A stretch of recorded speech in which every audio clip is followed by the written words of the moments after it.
Well, that's a lot to live up to. Greetings, fellow Toasties. The title of my speech is The Communication Style of a Heretical Investigator. And where I get that from is from human design. Now, before I get into human design, I did do the Toastmasters assessment on this level for communication styles. And the top two results that I got back were initiating and supportive. Supportive, I can pretty much resonate with, because as a coach, which is what my career is, I'm a coach, I am supportive of my clients in their desire to change and move from point A to point B. But initiating, that's probably the opposite of what my type within human design calls for. Because within human design, I am a 5-1 projector. And projectors, Malcolm is also a fellow projector, we're only 20% of the population. The vast majority are generators of one form or another. And the feedback I've gotten so far from my fellow Toastmasters here is that most of you guys are generators. But us projectors, our strategy is to wait for the invitation, which is the opposite of initiating. So when I looked into what Lynette did with the DISCS program, what she described me more as is a dominant influencer, because I also do public speaking as well as coaching, which are kind of opposite styles but have similar outcomes.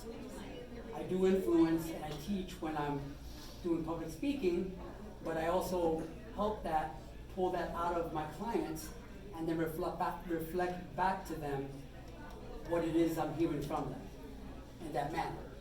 So I do resonate with dominant influencer, and she says, C, conscientious, someone who's detail-oriented. I do like to track details. And so as a projector within human design, we have what's called a focused and absorbing aura. In contrast, generators, which is most people, you have an open and enveloping aura. You guys are very fun to be around. People like being around you. You just want to give the whole world an energetic hug. Whereas us projectors, we can be, if you're not prepared for us, kind of off-putting sometimes because of our focused and absorbing aura, which allows us to be able to see into people. And we are designed to be the guides of society, whereas generators are the builders of society. Society could not function without generators. And building, which is what you guys do. You're doers, you get things done. Whereas us projectors are more about being. That's how we guide. We can't do much guiding if we're busy doing things. Running around getting things done. Did you get this done? No, I'm just sitting here, I'm guiding. I'm taking in what the people around me are giving me as a projector with my focus and absorbing aura.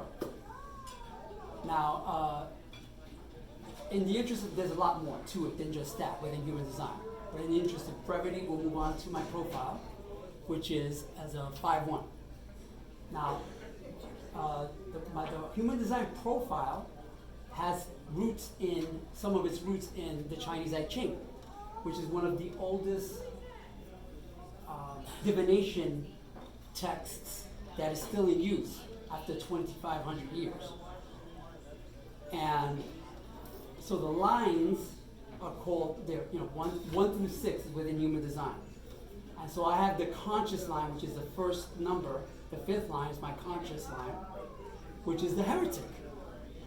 So some other ways that you can describe a heretic is someone who is unorthodox, nonconformist, an innovator. I would venture to guess that lots of the people in history that have come up with out-of-the-box ideas that were very different than whatever was going on at the time, that moved humanity forward, were probably 5th line profiles. Because in the beginning, most people who are innovators are viewed as heretics. Heresy. How can you think that way? It's so different from what we're experiencing right now. But then as time goes on, they're proven to have insight that others do not, because we tend to think outside of the box, which most people are inside the box. And that's how we help to grow that box and move humanity forward. And so that is my conscious part of my profile. And again, there's more to it than just that. But again, in the interest of brevity, we'll just move on.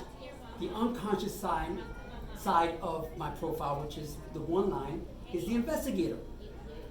So I am a heretical investigator. I am constantly seeking the truth. So as you can imagine, my favorite letter of the alphabet is Y. Why? And it can drive people crazy sometimes. Ask my partner Lynette. Why? She says, are you my grandchild? I mean, why? But why? I have to know the answers to everything. I'm the heretical investigator, seeking out the answers. So, in retrospect, in sharing everything that I've shared, my communication style as a coach is that I ask thought-provoking questions, and the fifth line acts as a mirror that reflects back what they get from someone else, in this case, my clients. And so I ask thought-provoking questions, and then I reflect back what I'm hearing from them, and then that oftentimes brings awareness. A light bulb goes off. Oh, wow, I didn't think of that. That's what's causing me a block, because that's usually what people come to me for, is that when they're trying to get from point A to point B, the next level in their career, a better relationship, more finances, whatever it happens to be, there's usually some block that was caused by the conditioning and programming we received growing up. And so when I ask these thought-provoking questions, it brings awareness. And so I listen. I have to be an active listener. When I ask a question, I have to listen to what the person or my client is telling me. And then that's how I'm able to impart how I'm able to see inside them and see what's blocking them, that they cannot, for whatever reason, see themselves, what's blocking them, until I bring the awareness, and then they know it, because no one knows us better than we know ourselves. So it's very different. Coaching is very different from therapy. A therapist sits there and tells you, this is what's wrong with you, and this is what you got to do. Whereas coaches bring it out of you, and then you determine with the coach what it is that your action plan to be to get past the blocks and move forward in your life to the next level, the next step, whatever you're trying to accomplish in your life. So my communication style varies, but direct, there's that word that I hate. I'm working on eliminating that word.